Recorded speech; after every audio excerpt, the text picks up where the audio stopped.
Kinwat today न्यूजमध्ये आपले हार्दिक स्वागत। आपण पाहत आहात किनवट टुडे न्यूज।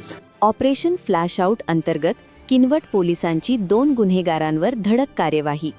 02 व 09 महिन्याकरिता केले हद्दपार। नांदेड जिल्ह्यातील गुन्हेगारीवर वारंवार प्रतिबंधात्मक कारवाई करून सुद्धा त्यांच्या वर्तनात सुधारणा होत नसल्याने अशा गुन्हेगारांना कारागृहात स्थानबद्ध तसेच हद्दपार करण्यासंबंधाने श्री अविनाश कुमार पोलीस अधीक्षक नांदेड यांचे ऑपरेशन फ्लॅश आउटनुसार कार्यवाही करणे चालू आहे। पोलीस स्टेशन किनवट यांच्याकडून कलम 56(ब) महाराष्ट्र पोलीस कायद्यानुसार पोलीस स्टेशन किनवट हद्दीतील वर नमूद इसम या दोघांवर माली गुन्हे व शरीरविरुद्ध गुन्हे दाखल आहेत। तसेच सदर इसम हे सार्वजनिक शांतता भंग करून दहशत निर्माण करीत होते। यावरून त्यांना हद्दपार करण्याबाबतचा प्रस्ताव माननीय पोलीस अधीक्षक नांदेड यांचे कार्यालयात सादर करण्यात आला होता।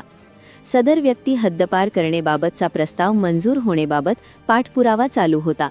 त्यानुसार माननीय श्री जनित चंद्रा दोनतुला सहाय्यक जिल्हाधिकारी तथा उपविभागीय दंडाधिकारी किनवट यांनी नमूद इसमांना 02 व 09 महिन्यासाठी नांदेड जिल्ह्यातून हद्दपार केले आहे।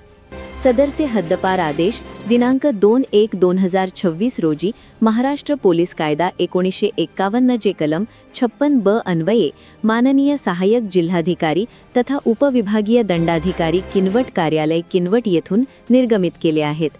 नमूद इसमांना सदरचे आदेशाची अंमलबजावणी करण्यात आली असून माननीय सहाय्यक जिल्हाधिकारी तथा उपविभागीय दंडाधिकारी किनवट यांचे परवानगीशिवाय सदर हद्दपार इसम हे नांदेड जिल्ह्यात 02 व 09 महिन्याकरिता प्रवेश करू शकणार नाही।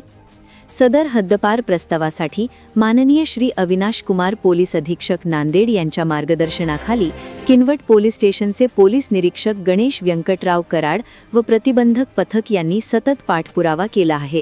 परिसरातील घडामोडी पाहण्यासाठी पाहत रहा KTN Maharashtra news. Channel subscribe करा, लाईक करा व पुढील ग्रुपवर शेअर करा।